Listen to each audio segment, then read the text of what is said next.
Hi everyone, this is Prachi Jetli, and as always, we have someone very special who will make this episode very special for all of you. You can already see that this person, this gentleman standing right next to me, does not need any introduction. He has been touching so many lives, bringing smile to so many faces, and I would say. For so many years, I have seen his work. When I was in India many years ago, I used to watch his show where he actually came into the national limelight. But let me tell you, it didn't start there. Let's talk to him how it all started. I'm talking about our very own Gaurav Sharma. Gaurav ji, congratulations आपकी इतनी सारी achievements के लिए and thank you so much for coming all the way from India and bringing smiles and laughter to so many people. And especially, we had so many seniors here. They were laughing. They had tears of joys in their eyes. Thank you Prachi ji, thank you. और IUSA media के सभी देखने चाहने वालों को मेरा प्यार भरा नमस्कार। Thank you so much. So Gaurav ji, आप लाफ्टर चैलेंज के बारे में तो हम सब जानते हैं जी। मैं ये जानना चाह रही थी कि ये शुरुआत कहाँ से हुई, आपको कब पता चला कि ऐसा कुछ जो है आपको खुशी देगा, ऐसा कुछ आप करना चाहते हैं? इसमें ऐसा है प्राची जी कि देखिए, मैं 97-98 में मैं शायद ग्रेजुएट हुआ जी। और मैं पढ़ाई में ऐसा था कि मैट्रिक भी ट्रिक से हुआ था। तो घर वालों को ज्यादा उम्मीद नहीं थी कि पढ़ लिख के बहुत कुछ कर लेगा, और एक एक क्लास में 2-2 साल रह के मैंने नींव मजबूत की अपनी पढ़ाई की। तो पढ़ाई तो जैसे तैसे हो गई। हाँ, ये है कि my father was a very well known poet, तो घर में हास्य का माहौल था और वो स्पॉन्टेनियस प्रेजेंस ऑफ माइंड मुझे अपने पिताजी से मिली। तो वो माहौल घर में रहता था और ये मेरा शौक था शुरू में, लोगों को हंसाना, टू मेक पीपल लाफ। और ये शौक कब प्रोफेशन में बदल गया मुझे खुद पता नहीं चला। पहले शौकिया तौर पे कुछ प्रोग्राम किया करता था, कभी पेमेंट मिल जाता था, कभी नहीं मिलता था। फिर 2006 में एक बहुत माइलस्टोन चीज हुई, लाफ्टर चैलेंज। लाफ्टर चैलेंज आया जो बहुत बड़ा टीवी शो था और उसके सेकंड का मैंने मेगा फाइनल जीता था। तो उससे एक पहचान बनी छोटी मोटी, जो आज तक जारी है, लोगों को हंसा रहे हैं। बस यही हमारा मिशन है, यही प्रोफेशन है। That's amazing, and that is such a beautiful mission, Gaurav ji. And I personally watched all the episodes because I came in the US in 2009, and before that I was in India. Me and my family thoroughly enjoyed your section. For sure, we never missed it. On that note, laughter challenge से लेकर अभी तक की journey कैसी रही है? बहुत बढ़िया, बहुत अमेजिंग। देखिए, अमेरिका में ये मेरी 5वीं यात्रा है और पहले भी मैं IHA, ये इंटरनेशनल हिंदी एसोसिएशन के द्वारा आ चुका हूँ। 23-24 प्रोग्राम हुए थे 2018 में, इस बार वापस बुलाया है। अभी भी 23-24 प्रोग्राम है और मैं जॉनी लीवर जी के साथ एसोसिएट हूँ, तो उनके साथ भी मैं 2016 में आया था। करीब 10-12 शो हुए थे। तो यहाँ मुझे लोगों का बहुत प्यार मिलता है, बहुत अच्छा सुनते हैं, प्यार करते हैं, बार बार बुलाते हैं। और इसके अलावा करीब 40 देशों में मैं जा चुका हूँ। तो लंदन जैसे UK में 15-16 बार जाना हुआ। तो बहुत प्यार करते हैं और हिंदी समझने वाले हर जगह मिल जाते हैं। हिंदी समझने वाले, क्योंकि हमारी हिंदी बड़ी सिंपल है।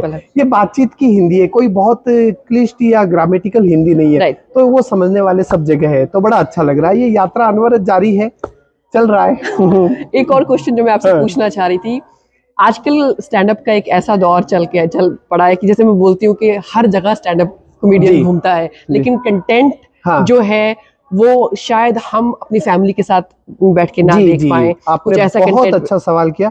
मेरी लड़ाई केवल यही है, अभी यूट्यूबर्स काफी आगे हैं जिनका कंटेंट थोड़ा एब्यूजिंग होता है और बिलो द बेल्ट होता है। मेरी प्राची जी ये रहा है कि मेरा कंटेंट बहुत ग्रेसफुल होना चाहिए, जिसे फैमिली भी एंजॉय कर सके। तो मेरी ये लड़ाई अभी तक जारी है और ईश्वर की कृपा से मुझे लोगों का बड़ा आशीर्वाद मिल रहा है, प्यार मिल रहा है। हमारा यही कहना है कि हंसाने के लिए बहुत नीचे गिरने की जरूरत नहीं, हाथ से चारों तरफ बिखरा हुआ है और जो हाथ से ऑब्जर्वेशन से पैदा होता है उसका वाकई कोई जवाब नहीं। अभी आपने देखा, लोग पेट पकड़कर हंस रहे थे, कहीं बिलो द बेल्ट कोई बात नहीं थी। छोटी छोटी बातों से हंसी निकल कर आती है। जैसे हमारे देश में हर आदमी ईमानदार है जब तक वो पकड़ा न जाए। जी बिल्कुल। पत्नी ने पति से कहा, सुनते हो, अपना धोबी बड़ा चोर है, उसने 2 टॉवेल चुरा लिए। पतिदेव चिल्लाए, कौन से, होटल ताज वाले या ओबेराय वाले? तो हास्य बहुत निर्मल होना चाहिए। हास्य के लिए बिलो द बेल्ट होने की जरूरत नहीं है। बिल्कुल। और मैंने आपका जो है एक लाइन सुनी थी कि हास्य हमारे चारों तरफ बिखरा हुआ है, बस वैसे ढूंढने की जरूरत है। Exactly that's what I heard. मेरी हमेशा कोशिश ये रही है कि जो अपने आसपास की चीजों से मैं हास्य ह्यूमर पैदा करूं, और उसमें ईश्वर की कृपा से सफलता भी मिल रही है, लोग एंजॉय भी करते हैं। And on that note Gaurav ji, मैं ये पूछना चाह रही थी कि जैसे मैंने अभी बात की जो ट्रेंड चल रहा है, उस ट्रेंड से रिलेटेड आपका एक मैसेज उन यंगस्टर्स को जो इस फील्ड में जाना चाहते हैं। ये जो जिस तरह के जोक्स की हम बात कर रहे थे, जो ऑकवर्ड हमें कई बार फील करवाते हैं, वो शायद सस्टेन ना कर पाए, लेकिन ये जो कंटेंट कॉमेडी है या ये जो कंटेंट पोइट्री है, ये कहीं नहीं जाने वाली, ये रहेगी। जी बिल्कुल रहेगी। तो उसी के लिए जो हमारे यंगस्टर्स हैं, जो शायद जो है उनको अपना आइडियल मान लें, जिनको नहीं मानना चाहिए, उनके लिए आपका मैसेज। मैं उन सबको यही कहना चाहता हूँ जो कॉमेडी के फील्ड में आना चाहते हैं, लोगों को हंसाना चाहते हैं। देखिए, ओशो ने कहा है, हास्य तो प्रार्थना है।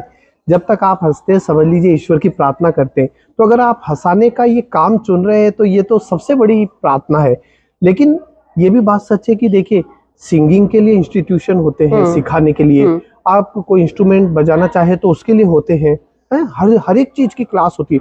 लेकिन कॉमेडी की दुनिया में कहीं कोई क्लास नहीं है कि आपको कॉमेडी सिखा सके, ऐसा कोई नहीं है दुनिया में। इंडिया में या यूएसए में कहीं भी देख लीजिए, ये अंदर से पैदा होती है। ऑब्जर्वेशन, छोटी छोटी बातों से ढूंढना पड़ता है हास्य। तो आप बिल्कुल अपने काम पर विश्वास रखिए। आज का जीवन इतना तनाव भरा है, इतना स्ट्रेस से भरा हुआ है कि लोगों को हंसने की बहुत जरूरत है लोगों को, और वो हमें बुलाते हैं। वो हमारी बातों से थोड़ी सी देर के लिए अपने सारे दुख दर्द भूलकर टेंशन फ्री हो जाते। तो ये तो हमारे लिए तीर्थ यात्रा के बराबर है। इसमें बहुत गुंजाइश है। आप बस अपने काम पर विश्वास रखिए, ग्रेसफुल ह्यूमर होना चाहिए, डिग्निटी मेंटेन रखिए, और पारिवारिक ह्यूमर होना चाहिए। ढूंढिए, बहुत कुछ मिलेगा, लेकिन कोई भी सिखा नहीं सकता, बस ये आपके अंदर से ही निकल कर आएगी बात। एब्सोल्युटली। सो जैसा कि गौरव जी ने कहा कि find humor around you, it's everywhere, and it's a blessing to bring bring smiles to people's faces, and you can do it gracefully. You do not have to go to the level where you are making people uncomfortable. These guys have been doing for so many years, and all the youngsters who are watching this program right now, make sure you do it gracefully, and you bring the change that you want to bring through your poetry, whether it's comedy or as we watched other poets. If you want to bring change in the society through your poems, you can do that gracefully as well. And Gaurav ji, अभी जब episode खत्म हो रहा है, तो आपसे आपकी दो लाइनें जो आपकी कुछ फेवरेट है, या आपके कोई आइडल है, या कुछ भी आप क्लोजिंग। आइडियल है, आइडल कोई एक नहीं है। जोनी लीवर जी के साथ मैं एसोसिएट रहा हूँ, तो वो आइडल है। और सुरेंद्र शर्मा जी हास्य कवियों में बहुत बड़ा नाम है, उनके साथ मैं बहुत लगातार काम करता रहा हूँ, मंच शेयर करता रहा हूँ, तो वो आइडल है। मेरे पिताजी मेरे आइडल है। तो आप कह रहे हो कुछ बताइए, तो मैं बताता हूँ। मैं मुंबई से आया हूँ, जो फिल्म नगरी कहलाती है। तो वहां से एक ह्यूमर का टुकड़ा ढूंढा था कि एक हीरो का अंतिम समय आया तो यमराज उसे लेने आया। हीरो ने समझदारी से काम लिया, अपने डुप्लीकेट को आगे कर दिया। यमराज ने डुप्लीकेट को एक तरफ किया, हीरो की कॉलर पकड़ी और कहा, बेटा हीरो, तुझे लेने आया हूँ, तुझे लेकर ही जाऊंगा। तू बचकर कहाँ जा रहा है? तेरे डुप्लीकेट को तो लेने, वो देख मेरा डुप्लीकेट आ रहा है। तो ये छोटी छोटी बातें, इनसे हाथ से निकल कर आता है। तो ये स्क्रिप्ट आप कब लिखते हैं? बस हाँ, इसका कोई प्री प्लान नहीं होता। ये दिमाग में कोई चीज आ जाती है, फिर वो पकती रहती है और अंदर ही अंदर डेवलप होती रहती है। फिर हम डरते डरते किसी एक स्टेज पर शेयर करते हैं ये बात। अगर लोगों को हंसी आ गई तो हाँ, चीज चल जाएगी। और अगर लोग ऐसे गुमसुम बैठे हैं जैसे पुण्यतिथि की आ गई हो, तो बस उस चीज को हम हटा देते हैं। तो कभी ऐसे होता है कि आप सो रहे हैं, लेटे हुए, अचानक से कोई लाइन आती है? बिल्कुल ऐसा ही होता है। इसमें अगर आप टेबल कुर्सी पर बैठे पेन लेकर, तो कभी नहीं आएगी। हाँ, ये होता रात को 2-3 बजे अचानक से आ गया लाइट ऑन की, और उसको नोट कर लिया। फिर वो धीरे धीरे डेवलप होती रहती है चीज, और वो प्रोसेसिंग चलता रहता है। Absolutely. So it's a process, it's a beautiful process, it's a beautiful profession, and you can continue it as your passion along with your mainstream profession also. Just create the balance and spread the joy as Gaurav Sharma ji has been doing for many years. On that note, Gaurav ji, thank you so much for speaking with us. Thank you. We look forward to welcoming you in Chicago again and again. Thank you, Prachi ji. Thank you so much. Thank you. Namaskar.